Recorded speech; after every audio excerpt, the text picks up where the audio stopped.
On commence, l'heure est passée, nous avons le quorum.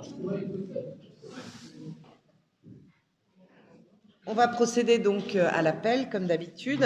Donc, Jackie Dessert n'est pas là, mais il va peut-être arriver en retard. Laurent Sutereau, Jean-Claude Ami, Corinne Bourrel, Michel Champy, Ingrid Liénard, Jean-Paul Tricot, Céline Aubert.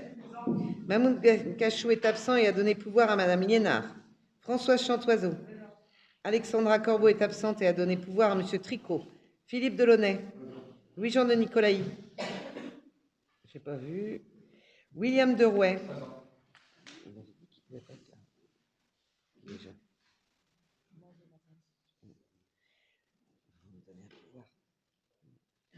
Graziella Gann est absente et a donné pouvoir à Madame Bourrel. Morgane Garot. Anaïs Serrin. Je n'ai pas vu. Rosemarie Ledru. Jean Le Gallet. Gérard Lemoine. Michel Néron. Pascal Renou. Annie Bouteloup. Monica Breton. Claude Éveillot. Jean-Marc Forestier. Roland Frison. Sonia Potier. Très bien. Écoutez, le quorum étant atteint, je fais passer par là mes signatures. Alors, j'ai besoin d'un ou d'une secrétaire. Qui était secrétaire? Donc, c'était Graziella Gann, c'est ça au dernier? Non, c'était qui? Ah, c'était Morgane. D'accord. Ok. Donc, du coup, on va demander à un homme, si possible, que ça tourne. Qui veut être secrétaire de séance? Merci Philippe. Philippe Delaunay, donc secrétaire de séance. Je vous propose maintenant de l'approbation du PV du 4 avril 2022. Est-ce qu'il y avait des corrections à amener ou pas sur ce procès verbal? Il était long en débat.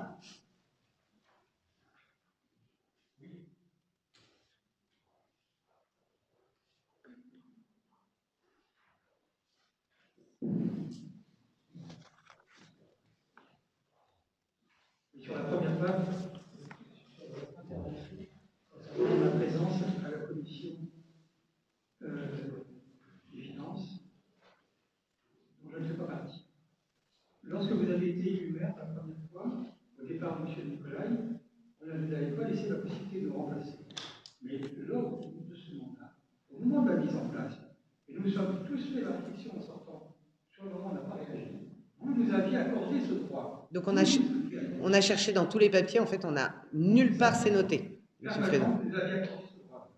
Oui, mais nulle part c'est noté. Alors après, si on veut en effet aujourd'hui avoir une possibilité de remplacement, je veux bien qu'on y réfléchisse et qu'on le mette aux voix, mais par contre, il faut prévenir. C'est-à-dire que la difficulté majeure, M. Frison, c'est que quand on fait une commission avec un certain nombre de personnes qui doivent être présentes ou absentes, et vous l'avez vu d'ailleurs pendant la commission, c'est qu'il n'y a pas de papier pour la personne qui se présente sans être prévenue. Donc on est obligé de vous prêter des papiers. Vous voyez ce que je veux dire? Si maintenant... Non, parce qu'on savait qu'il venait pas, donc on ne l'avait pas fait. Vous voyez, c'est ça que je veux dire. À un moment donné, si on veut faire ce débat et on veut accepter le remplacement, à la limite, pourquoi pas, mais il faut que le président de la commission soit au courant que le nombre de personnes à la commission soit bien là pour que les documents soient faits et qu'on s'attende à ce que la personne soit là. D'accord. Cependant, vous pouvez regarder les vidéos parce que vous retrouverez ça. Si ce n'est pas dans les écrits, c'est dans les vidéos. Vous l'avez dit publiquement. Ben, Jonathan peut chercher à ce moment-là. Moi, je ne l'ai pas retrouvé dans les documents écrits parce que vous aviez posé la question. Alors, par contre, il y a quand même deux choses. Ce que j'ai mis là, c'est ce que j'ai dit. On est bien d'accord, il n'y a pas de correction à amener. C'est juste pour le PV. Là, c'est un débat autre, mais sur le PV, il n'y a pas de correction à amener sur ce que j'ai mis. Sur le PV, non. D'accord. On n'avait pas réagi sur le moment. Ok. Ok. Ok. Donc, ce sujet, on peut l'aborder. Mais là, sur le PV, en tout cas, il n'y a pas de correction à apporter. C'est ça que je voulais dire.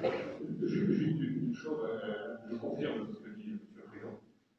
C'est parce que c'est moi qui ai été l'instigateur de fait d'avoir des suppléants, tout simplement parce que nous ne sommes que 6. Dès qu'il en manque un, on n'est plus au courant de ce qui se passe. Donc le but, c'était de trouver un suppléant. On a chacun un suppléant dans toutes les commissions. Oui, mais M. Forestier, le fait d'être suppléant n'empêche pas le fait de prévenir qu'on vient. Et on prévient qu'on vient. Moi, je préviens parce que je suis concerné, parce que j'ai prévenu que je serais absent pendant 10 à 12 mois. Tout à fait. Pour raison familiale. Donc, il est clair que je préviens à chaque fois. J'ai loupé une fois. Ce que j'ai loupé, c'est de prévenir le suppléant. Mais à chaque fois que je reçois une convocation de commission, je préviens la personne qui m'a envoyé le mail pour lui Mais là, jusque-là, on est d'accord. C'est-à-dire que nous, on a toujours été prévenus lorsque vous n'étiez pas là. Mais par contre, là où on n'a pas été prévenus, c'est que vous alliez être remplacés. Donc les documents, on ne les a pas faits en nombre, etc., etc.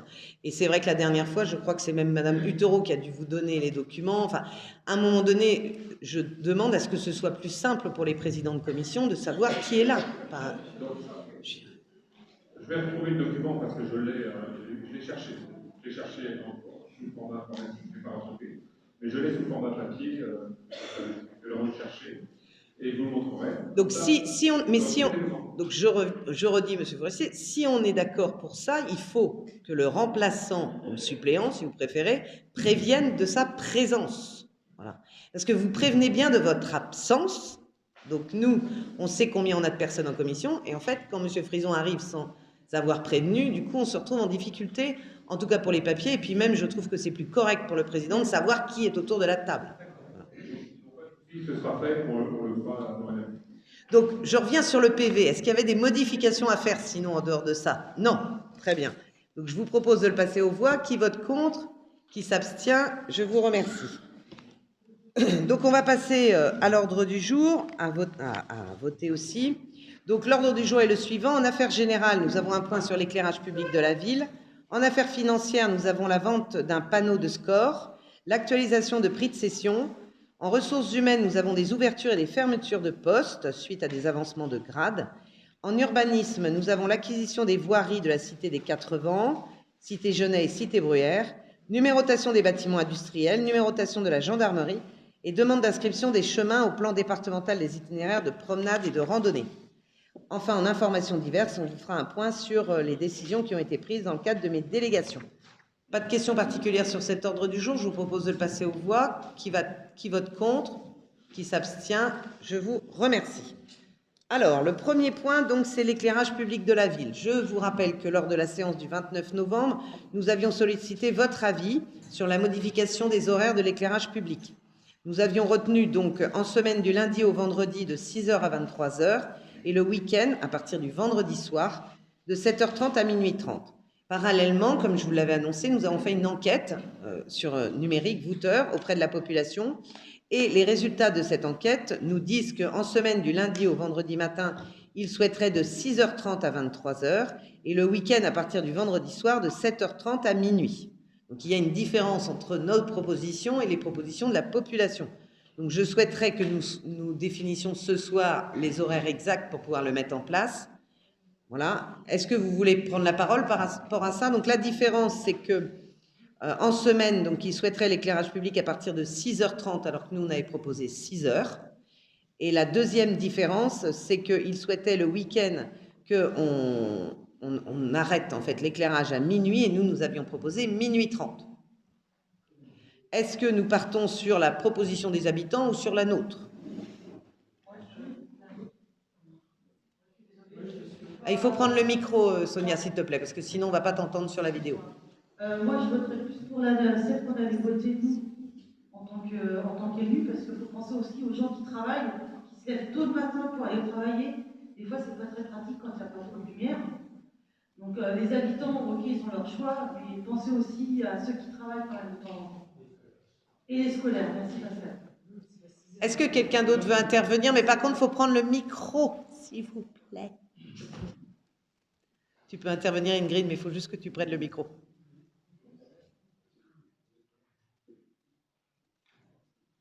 Les scolaires, c'est 7h le quart, donc ça va. Ouais, mais après, chacun donne son choix. Hein. Oui, oui, pas tous. Qui veut intervenir autrement sur cette différence d'horaire? Est-ce qu'il y a un autre avis à donner? Oui, Gérard. C'est surtout que c'est l'hiver. On a vu des cars qui partent pour les enfants. Des cars parfois avant 6h30, 7h30. Alors donc, même si c'est à 6h30 par rapport à 2h, c'est quand même.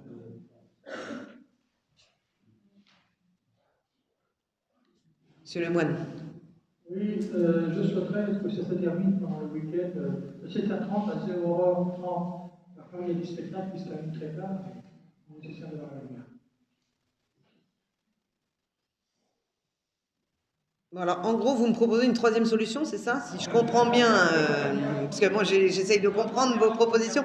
Ce que vous me proposez, c'est plutôt en semaine 6h, 23h et en week-end 7h30, minuit 30. Ou 6h, ça y est, je suis perdu. 6h30, 23h et 7h30, minuit 30, c'est ça? Si on fait un mélange des deux. Donc vous restez toujours sur le premier qu'on avait voté, c'est ça, Monsieur Forestier? Oui, je rejoins ce qui a été dit. En fait, ça concerne les scolaires, c'est l'écart entre 6h30 et 6h40, 45. Les enfants, eux, ils vont rejoindre la Rédux à pied. Et bon, un peu d'éclairage, je pense que c'est plutôt nécessaire. Alors, si j'entends bien, en semaine, ce serait plutôt 6h, 23h. Maintenant, la partie week-end. La partie week-end, nous, on avait proposé 7h30, minuit 30, et la population propose 7h30, minuit. J'ai entendu Gérard qui disait que pour certains spectacles, c'est mieux minuit 30. Bon. Toujours changer les horaires pour les spectacles. Là, on est dans la nuit. Alors, je ne vais pas vous cacher que personnellement, si vous voulez avoir mon avis personnel, je trouve que un mélange entre nos décisions et celles de la population serait intéressant, parce que si on fait appel à la population pour leur demander leur avis, que de toute manière, nous ne faisons que ce que nous souhaitons faire, il n'y a pas trop d'intérêt de demander l'avis de la population non plus. Donc moi, à la limite, ce que je peux vous proposer, c'est de garder le 6h du matin, parce que j'entends pour les scolaires, ceux qui marchent, etc., sur le trottoir, donc faire 6h, 23h en semaine, et de suivre ce que nous a demandé la population, c'est-à-dire 7h30 minuit le week-end. Et si vraiment on a une difficulté, Gérard, avec un spectacle, peut-être qu'on peut, en tout cas autour de la salle Ronsard, mettre un peu plus tard s'il y a des besoins. Voilà, en demandant à ce que Servan fasse une demande au service technique. Est-ce que ça vous irait comme ça? Je vais quand même le passer aux voix pour savoir si vous êtes d'accord. Donc je répète, nous proposons donc en semaine de 6h à 23h et le week-end de 7h30 à minuit. Je vous propose de les passer aux voix. Qui vote contre ma proposition, qui est le mélange entre 1 et 2, donc la 3? Qui s'abstient? Je vous remercie. Donc, l'idée, c'est de la date de la mise en place de cette modification. Il nous faut un petit peu de temps quand même. Est-ce qu'on démarre à partir de 1er juin? Allez-y. Je peux rajouter un petit mot. Voilà. En fait, ce débat qu'il y a eu en commission, cette réduction des horaires fait partie d'un projet un peu plus vaste, qui concerne à protéger la faune et la flore nocturne. Donc, c'est un premier pas, en fait, par rapport à ce qui pourra, j'espère, se fera concernant la faune et la flore nocturne. Tout à fait. Et d'ailleurs, on a cette réflexion sur l'aménagement des bords de Loire pour pouvoir avoir de l'éclairage rasant et qui puisse empêcher... Parce qu'en fait, le problème majeur de l'éclairage, c'est que quand on éclaire un trottoir, on éclaire aussi avec nos ampoules au-dessus. Et ce qui gêne, bien évidemment, la faune et la flore. Donc, très bien. Au 1er juin, ça vous va tous? Je vous propose de le passer aux voix aussi. Donc, 1er juin, qui vote contre? Qui s'abstient? Je vous remercie. Donc, je fais un petit récapitulatif pour être clair. À partir du 1er juin, l'éclairage public s'allumera à 6h en semaine et s'éteindra à 23h. Et le week-end, elle s'allumera à 7h30 et elle fermera à minuit. C'est clair pour tout le monde? C'est bon? Ça sortait le 3 juin, parce que pour le temps de temps de se paramétrer. Non, ils vont le faire avec. Il y a aussi le reçoit l'article.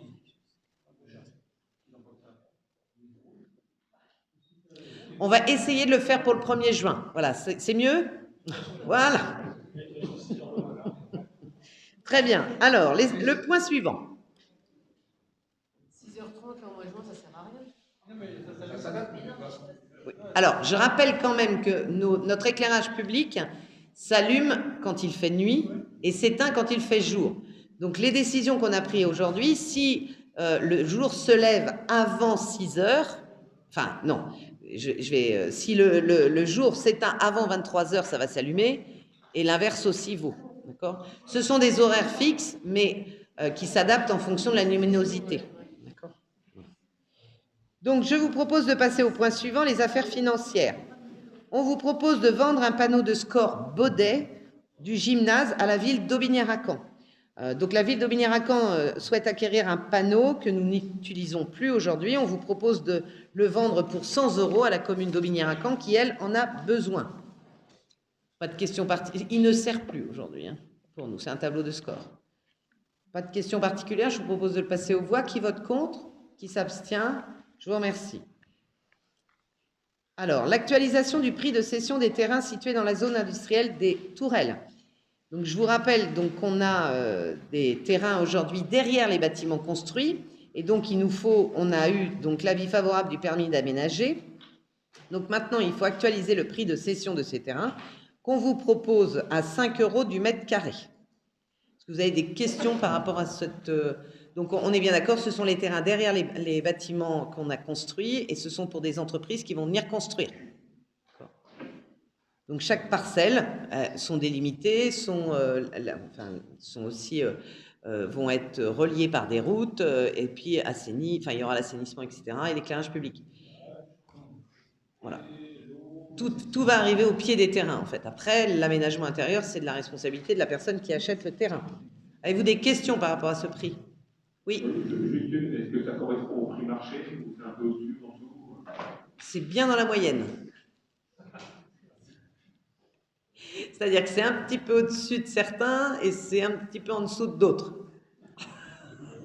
L'idée étant d'être sur un prix raisonnable en termes de coût pour nous, la commune, et un prix raisonnable aussi en termes de foncier pour ceux qui souhaitent venir. En sachant quand même qu'il faut bien entendre que ce sont des parcelles qui sont assez petites quand même. Donc, ce ne sont pas des grands fonciers comme peuvent proposer des zones industrielles. Nous, on est quand même sur des plus petites parcelles. Bien, je vous propose de le passer... Ah non, il y a monsieur Néron. Attends, il faut le micro, monsieur Néron.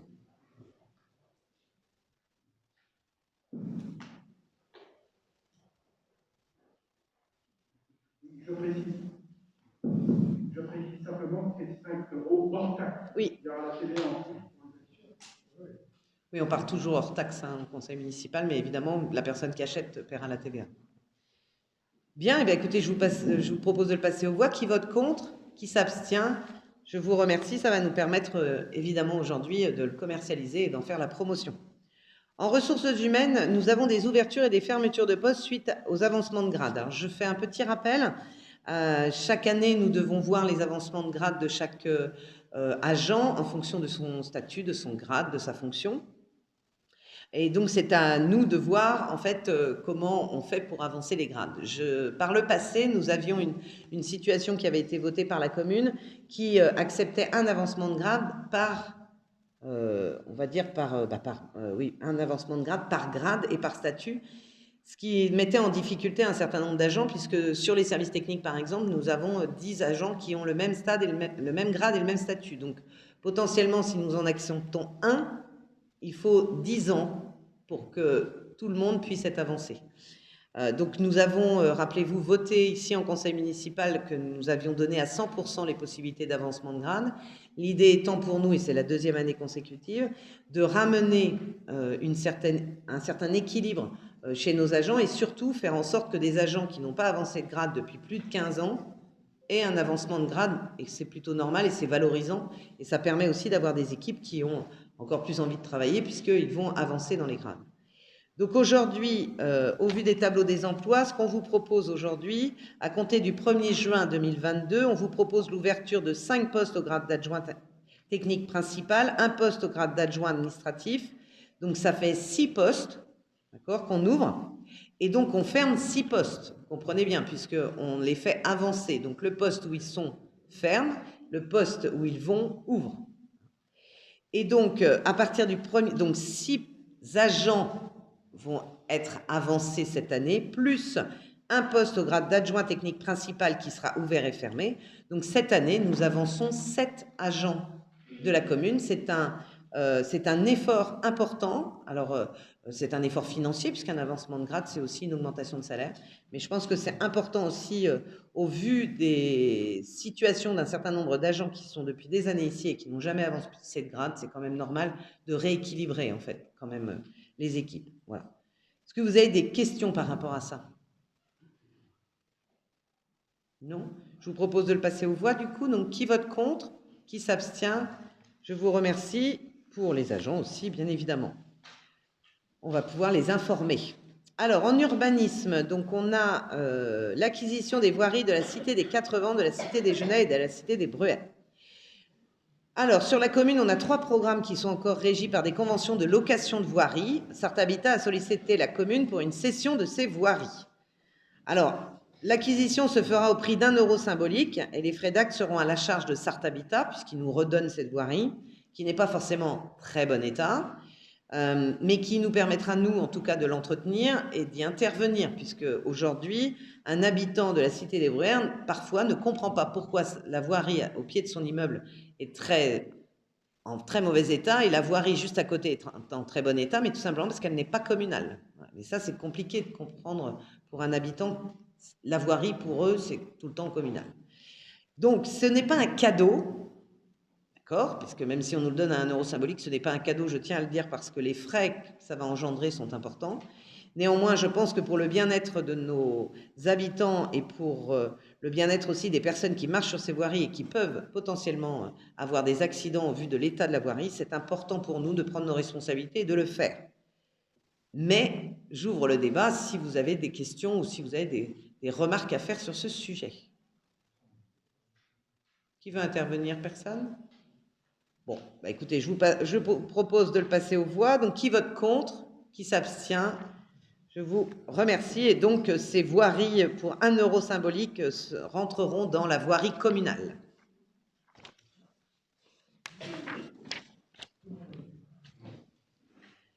Alors, ensuite, nous avons la numérotation des bâtiments industriels rue des Cerisiers. Vous savez que nous avons dénominé ensemble la rue.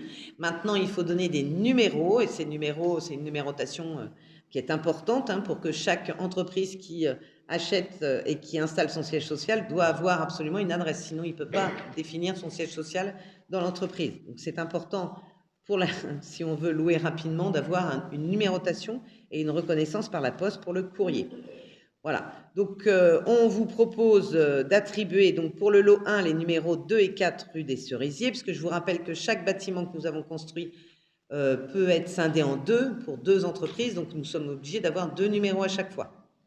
Pour le lot 2, numéro 1 et 3, pour le lot 3, 5 et 7, et puis ensuite pour les lots non construits mais nécessaires, que nous avons vu tout à l'heure, nous avons donc le lot 4, numéro 6, le lot 5, numéro 8, le lot 6, numéro 10 et le lot 7, numéro 12, ce qui va nous permettre d'avoir chaque bâtiment de numéroté et chaque parcelle à vendre numérotée.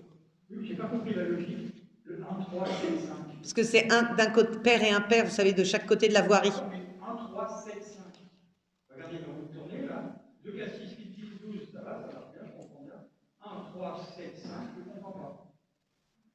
Mais en fait, c'est par rapport au placement des bâtiments et de la voirie. Justement, 1, 3, je sais pas que je sais que la voiture, comment elle a pas. Non, c'est 5 et 7. Alors, pour ceux qui ont les plans...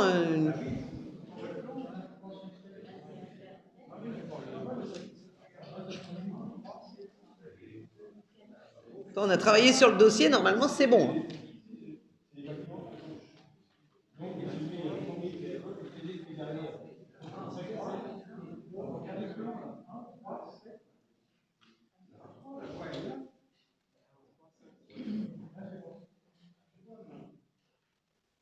Alors, monsieur Trigo, on a travaillé sur ce sujet, normalement. Ça devrait être bon par rapport au plan. Redites-moi, moi, j'ai pas le plan.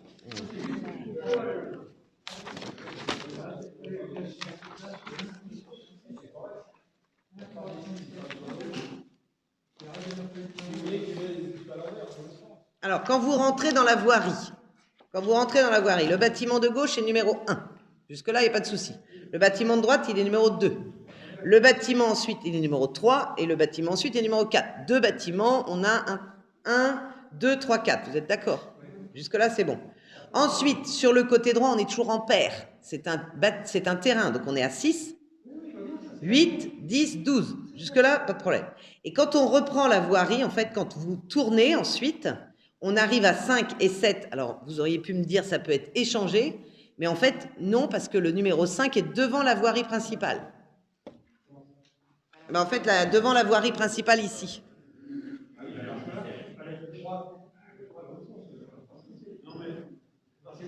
Ben ouais, en fait, les premiers numéros doivent être près de la voie principale, en fait. Je ne sais pas si vous voyez ce que je veux dire. Et en fait, les autres numéros sont plus loin pour la poste.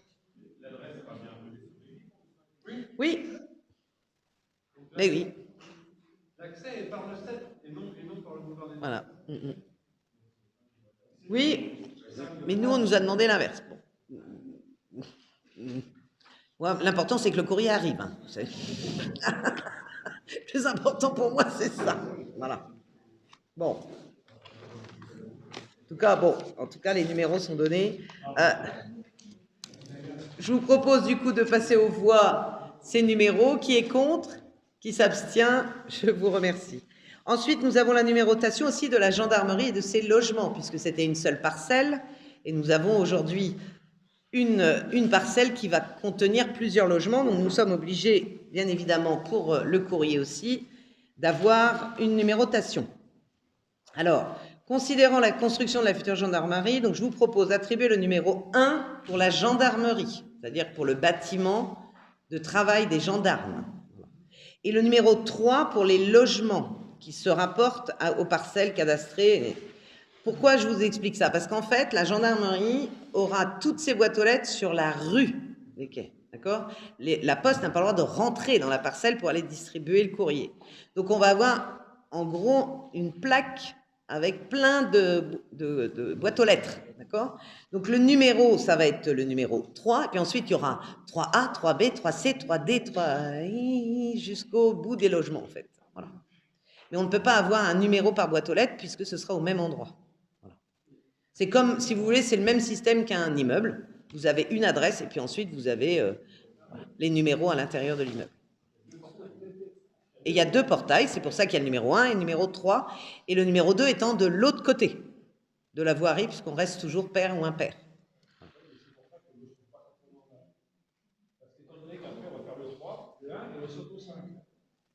Mais qu'est-ce que tu veux que je te dise, Jean-Paul? Tu trouves pas ça normal? Ben, oui, mais bon, à un moment donné, il faut bien un numéro. Il faut bien un numéro.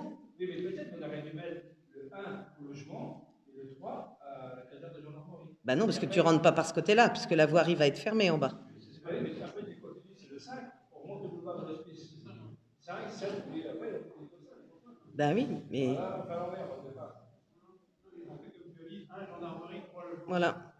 Oui, mais je suis d'accord. Tu fais à l'envers. Oui, mais on m'a dit que c'est en descendant... C'est ça, la poste, elle descend en fait, elle remonte pas. Donc elle descend, donc quand elle descend, elle a le numéro 1. Si on lui met le numéro 3, ben, ça veut dire qu'elle ne distribue pas le 1. Donc on ne peut pas faire ça. Voilà. Il faut respecter... Mais non, mais... Chacun son travail. Écoutez, hein, nous, on numérote en fonction des postiers qui... On va essayer de faciliter le travail des postiers. Mais j'entends ce que... Mais je comprends, Jean-Paul, mais ça n'empêche que c'est plus simple comme ça. Voilà. Parce qu'après, il remonte, en fait. Voilà.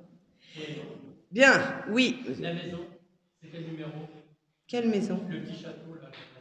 C'est quel château? Quel château? Ah oui, donc là, il n'y a aucun numéro de recrétoire à Jacques Bazin. Ah, mais c'est rue Crétois, là. On n'est pas du tout sur la même rue. Là, c'est pas la même rue. Là, tu parles... La gendarmerie ne donnera absolument pas sur la rue Crétois. Elle donne sur la rue, sur le boulevard, en fait.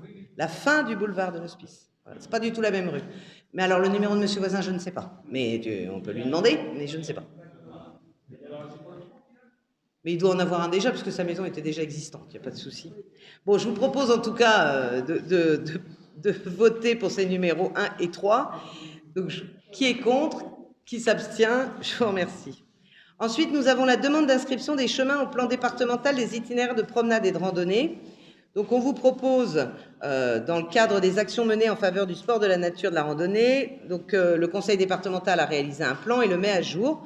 Donc, on vous sollicite pour cette inscription pour le circuit de 11 km qui concerne les chemins ruraux de 53, 54, 55, pour le circuit de 27 km qui sont les chemins ruraux 4, 5, 7, 29 et les chemins ruraux de Dissé-sous-Lude 4, 5, 8, 15, 18 et 39. Donc évidemment, nous nous engageons à protéger ces chemins et à les garder pour une vocation touristique, c'est-à-dire à ne pas les goudronner, à ne pas les vendre, etc., pour les garder en chemin de randonnée. Monsieur Forestier voudrait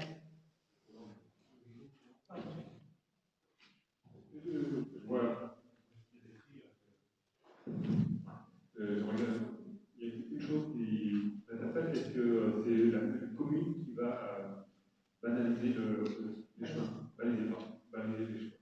Vas-y Gérard, tu peux répondre puisque c'est plus simple. C'est de la commission.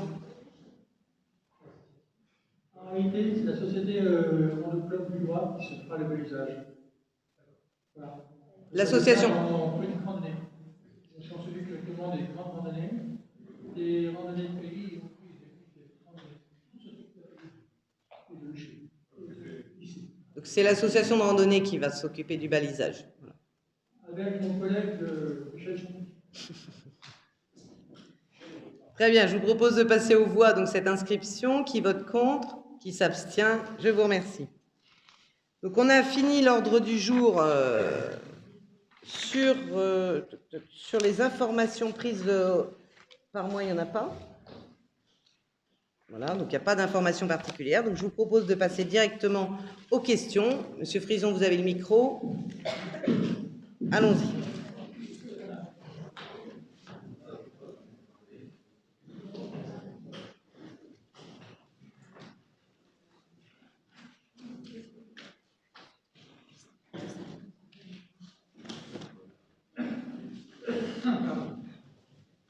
Lors d'une commission finance, M. Néron, que nous pensons unanimement reconnu comme un spécialiste de la comptabilité communale, s'est inquiété de l'augmentation des dépenses sans nouvelles recettes, en concluant qu'on utilise aujourd'hui le capital épargné.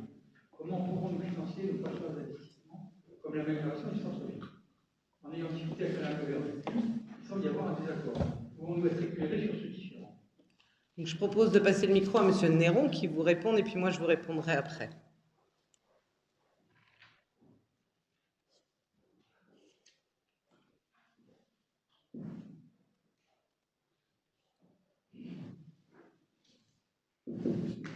Oui, alors, bon, je ne vais pas répondre sur le différend entre vous et Madame Lebert, je n'ai pas participé à la discussion. Je vais simplement revenir sur le débat qu'on a eu en commission des finances et sur l'interrogation qui portait sur un terme que j'avais employé, à savoir l'effet ciseaux. Et en effet, vous êtes venu vers moi en me demandant quelle était cette démarche d'effet ciseaux. Et je vous ai expliqué que dans le cadre de ma démarche de recherche d'épargne, c'est-à-dire il y a trois sortes d'épargne, il y a l'épargne, les services, l'épargne brute et l'épargne nette, et qu'il fallait être très vigilant sur le devenir de cette épargne. Cette épargne, elle se calcule, c'est un principe de comptabilité publique, hein, c'est les dépenses réelles, j'insiste sur le terme réel et pérenne, c'est-à-dire les dépenses de gestion, que l'on compare aux recettes réelles de gestion de nos services. Cela implique bien sûr tout ce qui est dépenses et recettes exceptionnelles. Alors, j'ai un petit peu anticipé le malentendu qu'il pourrait y avoir. Il y a un distinguo entre la situation financière de la commune qui intègre la vente, notamment, qui est assez importante de tous nos ensembles immobiliers, qui nous permettent d'autofinancer les investissements, et la recherche d'épargne annuelle, c'est-à-dire la différence entre nos recettes annuelles et nos dépenses annuelles. Il n'y a pas d'ambiguïté entre les deux démarches. En fait, pour revenir sur ce que dit M. Néron, c'est que sur le budget, si on prend le budget de l'année passée, les dépenses, clairement, moi je vais être très clair, les dépenses étaient supérieures à nos recettes. Pourquoi? D'abord parce qu'on a eu le Covid et que toutes nos recettes de piscine, etc., ont diminué, on le sait, et on a eu des augmentations en lien avec le Covid, puisqu'il a fallu faire beaucoup plus de nettoyage, etc., etc. Donc, en effet, nos dépenses ont augmenté et nos recettes sont descendues. Donc, ce que dit M. Néron dans l'effet ciseaux, c'est que si la commune du Lude est comme ça tous les ans, eh bien, la différence, on la prend dans notre épargne, évidemment, pour équilibrer le budget, et qu'à un moment donné, on risque de ne plus avoir d'épargne, et que donc la difficulté pourrait exister. Sauf que, c'est une situation exceptionnelle, j'espère bien que le Covid, c'est pas tous les ans, déjà. Petit 2, aujourd'hui, nous avons des ventes de bâtiments qui ramènent donc de l'argent de côté de la commune, qui permet de compenser cet écart. Mais en effet, et là-dessus je suis d'accord avec M. Néron, si une commune, et d'ailleurs toute commune, hein, si toutes les communes avaient des dépenses supérieures aux recettes, à un moment donné, c'est la difficulté, c'est sûr. Par contre, c'est vrai que la situation des 2 dernières années est quand même très particulière, impacte toutes les communes et pas que la nôtre, puisqu'en effet, on a augmenté nos dépenses et on a baissé nos recettes. Je rappelle qu'on a eu quand même beaucoup d'agents qu'on a continué, nous, à payer au même coût qui ne travaillaient pas, puisqu'il y avait le confinement. Donc, on a eu des recettes, enfin, des dépenses importantes, en sachant que nos piscines ont été fermées, enfin, le cinéma, enfin, etc., etc. Donc, on a aussi cette notion de recette habituelle, et puis on a la notion de recette exceptionnelle, et cette recette exceptionnelle nous permet de pouvoir dégager de l'argent pour faire le lien, en fait, entre les deux. Voilà. Donc, là où cette notion de désaccord, c'est simplement que, et nous avons eu cet échange avec Michel, c'est que Michel, aujourd'hui, il prend la situation recettes-dépenses. En effet, il y a plus de dépenses que de recettes, donc il y a un effet ciseau. Je suis bien d'accord. Sauf que moi, je dis à Michel, c'est le Covid qui nous a aujourd'hui baissé nos dépenses, enfin, augmenté nos dépenses et baissé nos recettes, petit 1. Et petit 2, tout le travail qu'on a aujourd'hui sur la revitalisation, parce que, en effet, Michel nous dit, l'argent aujourd'hui qu'on a de côté, l'objectif, c'est de financer nos projets de revitalisation. Et que si on prend dans cet argent, on en a moins pour la revitalisation. Mais nous, notre politique aujourd'hui, c'est aussi de vendre des bâtiments pour pouvoir renforcer cette épargne, pour pouvoir ensuite financer sans prêt des travaux. Et c'est le cas, par exemple, je vais vous donner des exemples concrets, c'est le cas sur Acoustique Compagnie, puisque nous avons acheté le bâti pour que l'entreprise s'installe.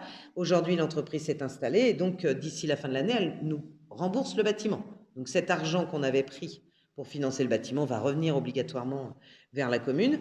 Nous avons aussi une partie de l'assurance qui n'était pas encore réglée, qui n'a pas été comptabilisée dans nos comptes, la dernière partie suite au feu de Pontfour, que nous allons recevoir cette année. Donc c'est quand même une somme importante, c'est 180 000 €, c'est pas rien, donc qui vient en complément. Et puis nous sommes, je vous le dis là, nous sommes avec aujourd'hui 2 porteurs de projets extrêmement sérieux pour l'achat de Vonaval. Et donc là, s'il y a vente de Vonaval, nous sommes sur des sommes entre 300 et 400 000 €. Voilà. Donc qui aussi reviendra à la commune pour pouvoir financer des travaux futurs. Voilà. Donc là où, en fait, on est d'accord sans être d'accord, c'est-à-dire que l'effet ciseau est réel lorsque les dépenses sont supérieures aux recettes, c'est sûr. Voilà. Sauf qu'aujourd'hui, dans notre gestion à nous de la commune, on fait en sorte, d'avoir des rentrées d'argent qui font cette différence. Et puis surtout, ce que j'espère, c'est que l'effet Covid s'arrête. Déjà, on n'a pas eu de confinement et tout ça. Je lance un appel quand même là à la population, j'en profite puisque vous me donnez le sujet, pour rappeler qu'en toute sécurité, on peut venir au cinéma. En toute sécurité, on peut venir à tous les spectacles qui sont proposés aujourd'hui à l'Espace Ronsard et que nous aimerions retrouver notre public. Parce que malheureusement, il y a une partie du public qui, suite au confinement, ont pris sans doute des habitudes aussi de rester à la maison. Mais nous avons besoin de notre public ludois et hors ludois pour pouvoir continuer à proposer des spectacles de qualité. Parce que, bien évidemment, si notre saison culturelle n'attire pas de spectateurs, nous allons avoir moins, comme dit Michel, de recettes, et donc il faudra obligatoirement baisser les dépenses. Et ce qui veut dire peut-être revoir la qualité de nos spectacles au coût que nous le finançons aujourd'hui. Donc n'hésitez pas, la population, si vous m'entendez, n'hésitez pas à revenir au cinéma, à revenir à nos spectacles. On a une salle maintenant qui est quand même une petite salle culturelle qui est très agréable. Enfin, n'hésitez pas à revenir. C'est aussi soutenir l'action de la commune que de venir à ces spectacles et venir au cinéma. Je vous laisse la parole, Monsieur Frison.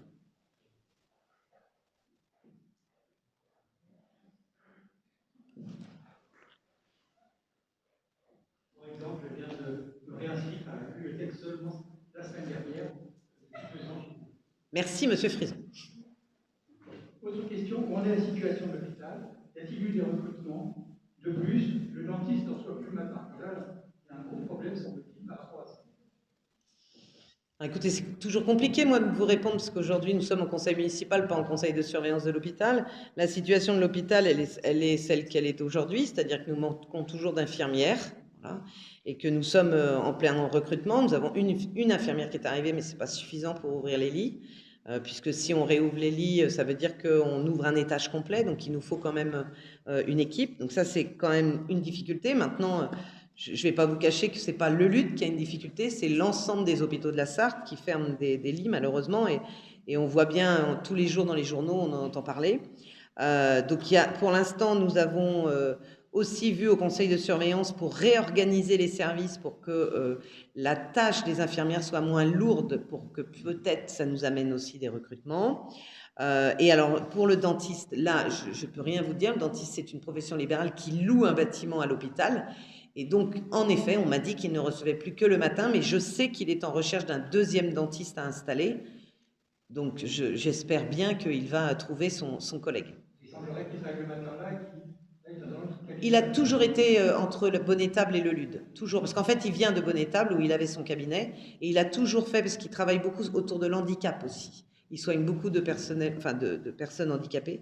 Donc, il a toujours fait Bonnétable et le Lude. Moi, je sais qu'il me dit qu'il est très content et qu'il a beaucoup de clients. Maintenant, il m'a aussi expliqué que ce serait bien qu'il ait un collègue. Voilà, donc, mais à lui de faire la démarche, parce que nous, c'est quand même compliqué. Question suivante. Sur le site de la commune, le mois dernier, on ne trouvait comme dernier conseil municipal que celui de novembre.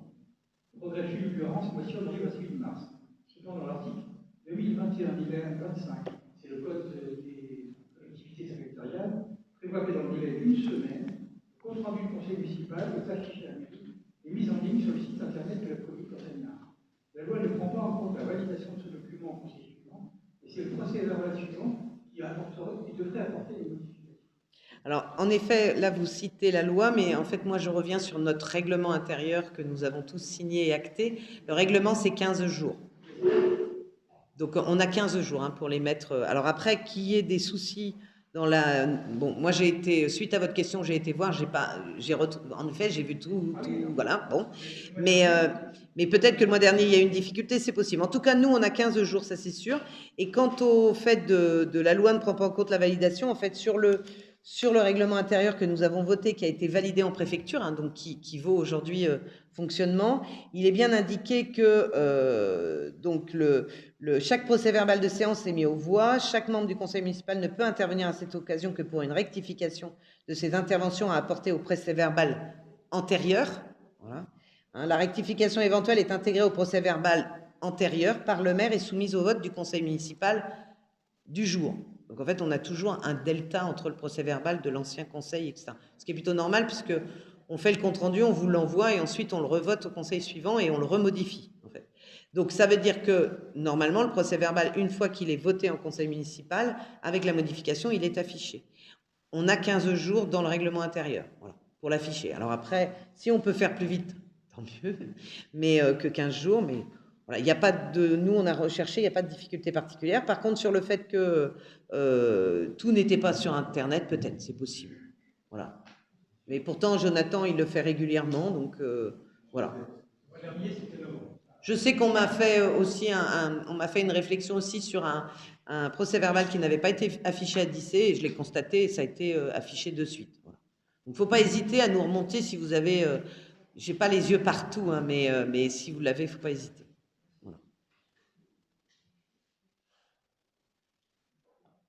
Je reviens sur l'achat du site du Candia. Il y a deux conseils municipaux en amont, et trois en amont, où on a voté l'achat. Le vote a été approuvé.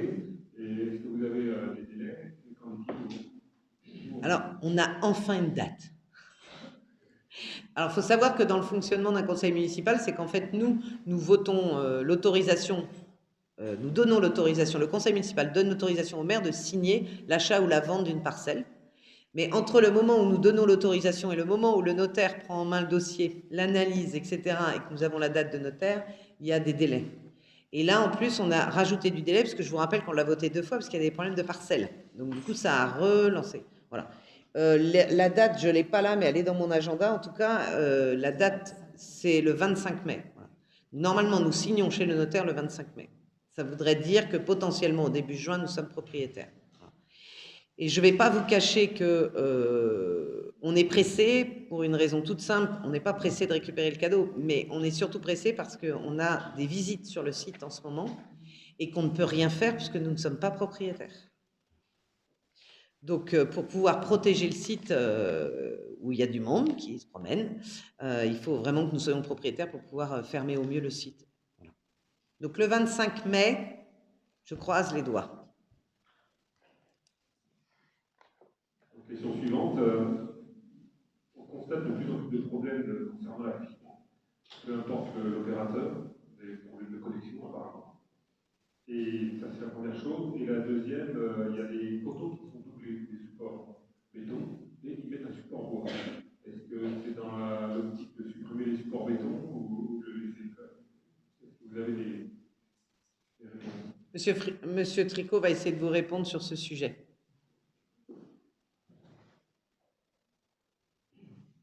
Donc, c'est pas la ville qui choisit l'emplacement des poteaux, déjà de une. Et de deux, c'est par rapport aux poteaux de bois qui sont posés, c'est Enedis qui choisit s'il faut mettre des câbles sur leurs poteaux ou s'il ne faut pas en mettre. Il y a des choses aberrantes. C'est que le poteau de bois, il est à côté du poteau béton. Et ça, c'est pas une convention. Et c'est même pas Enedis Sarthe, c'est Enedis Paris. En fait, comme ils sont propriétaires de leur poteau, ils donnent l'accord ou pas de poser le fil. S'ils ne veulent pas donner l'accord, eh bien, on est obligé de mettre un poteau à côté. Mais même nous, à la limite, si on avait envie de faire quelque chose, on n'est pas dans... Si on veut mettre un candélabre, par exemple, sur un poteau Enedis, s'ils ne veulent pas, on ne met pas de candélabre, on le met à côté. Je pense qu'il va surtout la première chose, c'est que vous avez des poteaux électriques, il n'y a presque pas de câble dessus, un, voire deux. Là, ils ne veulent pas. Par contre, vous allez avoir un poteau où il y a des lignes dans tous les sens, et des lignes. On ne va pas vous entendre, Monsieur Forestier, à la vidéo, il faut que vous preniez le micro. Je peux apporter un élément. Sur le support où il n'y a pratiquement rien, en général, c'est en coup de ligne. Et là, il y a une descente de terre. Donc, avec potentiellement du courant qui passe. Donc, si on met quelque chose dessus, ça va perturber complètement soit l'éclairage public ou la fibre. Comme ça. Une question de sécurité. Alors, bon, je ne vais pas vous cacher que moi, ce que j'aimerais, c'est de ne pas avoir de poteau, quoi. Qu'il ne soit pas en bois ou en béton. Ce serait plus simple. Et c'est vrai que quand on a fait venir la fibre, je ne vais pas vous cacher non plus que j'étais assez mécontente de la couleur des fils. Puisque j'avais demandé à ce que les fils soient blancs, puisque nous avons beaucoup de maisons en tuffeau. Et donc, le blanc pouvait quand même paraître un peu moins visible sur les façades. Voilà. Mais ce n'était pas possible parce que ça n'existe pas. Voilà, donc ils ont été obligés de mettre du noir. La modernité a des côtés positifs et des côtés négatifs. Sur ce que vous avez dit tout à l'heure sur la perturbation, il y a eu deux choses. Il y a eu des perturbations sur les réseaux. Et c'est là je parle sur le réseau des portables, pas la fibre. Hein. Sur le réseau des portables, on a eu en effet des perturbations qui sont en lien avec la fibre et l'installation et aussi en lien avec de la maintenance sur nos antennes. Alors je dis nos antennes, c'est pas vrai, c'est pas les nôtres, c'est sur leurs antennes. Voilà. Donc il y a eu ça. Et puis sur la fibre, la difficulté, alors je vais dire quelque chose mais c'est toujours la même chose, c'est-à-dire que la fibre est arrivée au LUD, les premiers qui ont eu la fibre, ils ont eu un débit d'enfer. Et maintenant, on est très nombreux à prendre la fibre au LUT, et c'est tant mieux, mais comme on est plus nombreux, le débit est moins bon que ça l'était au début. Moi, je l'ai constaté, hein, chez moi personnellement. Je trouvais que j'avais un super débit, et maintenant, je trouve quand même que parfois, on a soit des coupures, soit des difficultés. Moi, l'opérateur, je l'ai appelé, il a fait il a vérifié en fait, et parfois, on m'a expliqué que parfois, les fils qui rentrent dans nos maisons, les fils de fibre ne peuvent pas être pliés, c'est-à-dire qu'il ne peut pas y avoir d'angle. Donc les fils qu'on fait rentrer dans la maison, en fait, ce sont des fils qui sont tout droits, et parfois on a des habitants qui, pour cacher les fils, ce que je peux comprendre, vont les planquer derrière ou les plier, et du coup ça baisse le niveau de connexion. Voilà. Donc surtout ne touchez pas vos fils fibres, ils sont extrêmement fragiles et on ne peut pas les plier en fait, sinon on casse la fibre à l'intérieur et du coup vous n'avez plus de connexion. Petit conseil. Alors ça c'est pour le téléphone ça. Comment tout oui, gaz entier. Avec Orange et avec SFR. Alors il y a eu, je sais aussi qu'il y a eu quelques attaques, cyberattaques, etc. sur les opérateurs qui ont été en difficulté à un moment donné, certes. Bon, en tout cas, il ne faut pas hésiter lorsque vous avez des difficultés à appeler votre opérateur parce que nous, la mairie, on ne peut pas y faire grand-chose, quoi.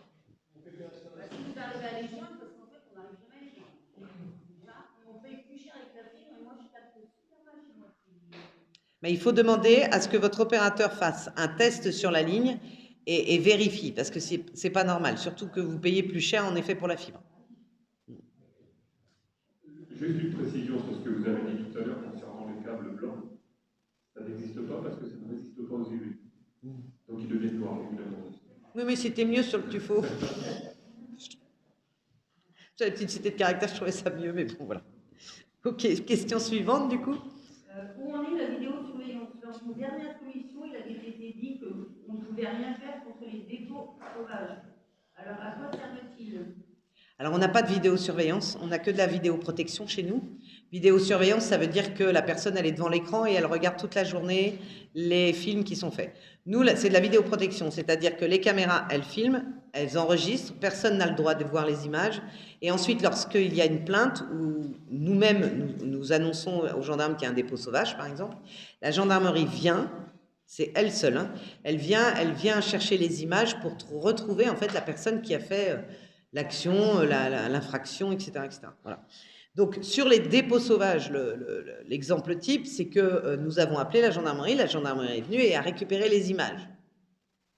Mais en fait, sur les images, il n'y a pas de plaque d'immatriculation, soit parce que les personnes, elles les cachent, et qu'à un moment donné, ben, on est incapable en fait de définir qui a fait des dépôts sauvages. Soit la voiture, elle se met dans un sens, enfin, ils sont assez intelligents pour savoir comment ça fonctionne. Donc, on n'est pas si on était en vidéosurveillance, on le verrait tout de suite et donc la gendarmerie pourrait intervenir. Comme on est en vidéoprotection, on ne peut réagir qu'après coup, en fait. Voilà. Et la vidéosurveillance, pour vous répondre, il faut une autorisation préfectorale et surtout, il faut des agents assermentés qu'on devrait embaucher à la mairie pour regarder les caméras toute la journée. Et là, financièrement, pour nous, ça ne va pas être possible. Enfin, en tout cas, pour le moment. Mais ça limite l'intérêt de la protection. Toujours, c'est toujours ça, la vidéoprotection, c'est par après. Oui, non, mais si le après marche pas. Mais vous savez, on a vu aussi des délinquants passer avec des cagoules sur le nez et vous pouvez mettre une vidéosurveillance, une vidéoprotection, tout ce que vous voulez. Il n'est pas reconnaissable, donc on ne peut pas le récupérer. Oui, oui, c'est toutes les limites de la vidéoprotection, c'est une évidence. Ça nous a quand même permis, à plusieurs fois, depuis qu'on l'a mis, de quand même retrouver des petits jeunes qui ont fait des bêtises, voilà. Et puis des très jeunes aussi qui ont fait des bêtises. Et puis la deuxième chose, c'est que ça amène quand même, les gens sont moins faciles, enfin ils font attention quand même parce qu'ils savent qu'il y a une caméra. Voilà. Ouais, c'est dissuasif. Mais c'est vrai qu'on ne peut pas les prendre sur le fait puisqu'on n'a pas le droit de regarder les images.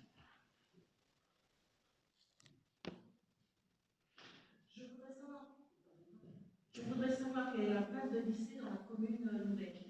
Alors, le plan n'intègre pas la nouvelle partie cette nouvelle partie dans son territoire. Donc je voudrais bien que vous précisiez, parce que nous on a tout regardé et tous les plans il y a lycée. Donc j'ai besoin de savoir quel plan. Ah bah oui, oui. Le seul plan, à la limite, où il n'y a pas d'IC, c'est le plan des commerces, puisqu'en fait, le seul commerce qui existe à d'IC, c'est le Loir-et-Marconne, donc on ne le met pas sous forme de plan, on le met sous forme de... On le cite, voilà, on ne va pas mettre le plan de la commune où il n'y a que le relais de la Marconne, pardon. Mais en dehors de ça, nous, on a regardé sur le plan touristique, il y a bien d'IC, sur le livret, il y a bien d'IC, donc j'ai juste besoin que vous me montriez quel plan où il n'y a pas d'IC. Alors le dernier, c'est quoi le dernier plan de quoi? Touristique? Quel est le plan? Parce que moi je veux bien, mais il faut juste me dire lequel, quoi. Parce qu'on a cherché là, et nous, d'IC est toujours dessus. Donc il faut me le montrer, il faut me l'amener et puis me le montrer parce que nous, on a recherché tous nos plans qui sont distribués et d'IC est toujours dessus. Et la place de d'IC, vous savez bien ce qu'elle est. Elle est dans la commune nouvelle, elle fait partie de la commune et alors, si vous me trouvez un document où il n'y a pas d'IC, obligatoirement, on va faire la correction. Voilà.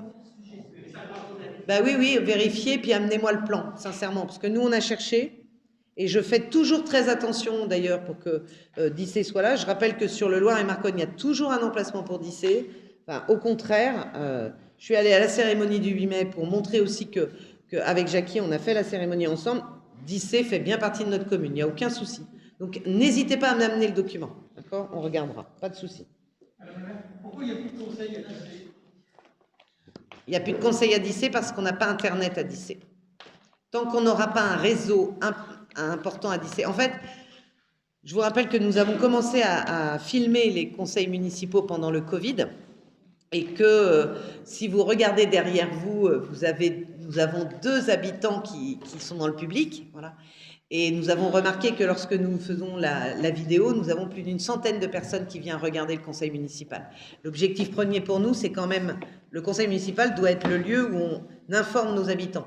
Donc c'est quand même très intéressant d'avoir au moins une centaine de personnes. Donc nous avons décidé de continuer de les filmer et on ne peut pas le faire à Dissé aujourd'hui pour des problèmes de réseau. Nous n'avons ni le réseau Wi-Fi suffisant et ni le réseau téléphonie suffisant.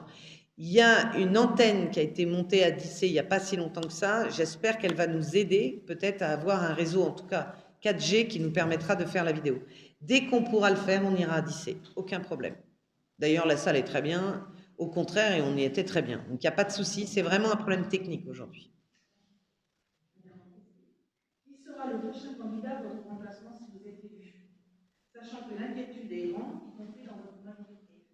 Écoutez, déjà, je suis contente de savoir que ma majorité vient voir la minorité pour s'inquiéter. C'est quand même intéressant à savoir. Ça, c'est le premier point. Parce que moi, ils ne me demandent pas. Donc, voilà. Personne ne m'a dit qu'on s'inquiétait. Ça, c'est le premier point. Deuxième point, écoutez, j'ai pas de boule de cristal. Donc, si je ne suis pas élue, le maire, ce sera toujours moi, je vous rappelle. Donc, pour l'instant, je ne peux pas répondre à votre question. Par contre, si je suis élue, voilà, j'aurai 1 mois pour démissionner de mes mandats. Et donc, aussitôt l'élection faite, et si je suis élue députée, nous aurons l'occasion de nous retrouver pour échanger et pour organiser. Je tiens juste à rappeler ici, pour tout le monde, que ce soit clair, parce que j'ai eu quelques échos qui me venaient de Dissé qui me faisaient sourire. De toute manière, que je sois élue ou non, il n'y aura pas de vote du conseil municipal. C'est un vote interne au conseil municipal. D'accord ? La population ne redonne pas un avis sur les listes. Donc on ne repasse pas par la population pour élire le conseil municipal, puisque je suis toute seule, une personne qui, soit je reste conseillère municipale, et donc de toute manière ça ne change rien, c'est juste l'élection du maire, soit je démissionne du conseil municipal pour garder un autre mandat, et à ce moment-là, il y a une personne de la liste qui monte. Mais c'est tout, hein. Il n'y a pas de changement. Voilà. Non, mais parce qu'on m'a dit qu'il y avait des prétendants à Dissé, mais pour l'instant, c'est pas possible. Il faudra attendre 2027 maintenant. Voilà. Et donc, par rapport à ça, ben voilà, je ne vais pas vous répondre ce soir puisque je ne vais pas me porter malchance dans un sens ou dans l'autre. Voilà. Mais sachez que de toute manière, si je suis élue, il y aura une réunion tout de suite pour qu'on puisse en parler tous ensemble. Pas de souci. Voilà. Et puis j'espère qu'il y aura des candidats. Je vous rappelle quand même que c'est pas une monarchie, la ville du Lude. Je ne donne pas un héritier. Ce sont des candidats turcs qui vont se présenter et qui seront élus. Voilà. Donc parmi vous, il faudra qu'il y ait un ou une maire qui se présente, mais ça peut être plusieurs, et puis avec un vote. Donc c'est la démocratie qui veut ça. Et je dis toujours, personne n'est irremplaçable, les cimetières en sont pleins. Donc, et c'est bien de former aussi d'autres personnes. Voilà. Et puis, même si je suis élue, je suis habitante du Lude et je resterai bien là, vous me verrez souvent. Pas de souci. Voilà. Pas d'autres questions du coup ? Bah, écoutez, sur ce, je clôt le conseil municipal. Merci beaucoup à vous et puis bonne soirée.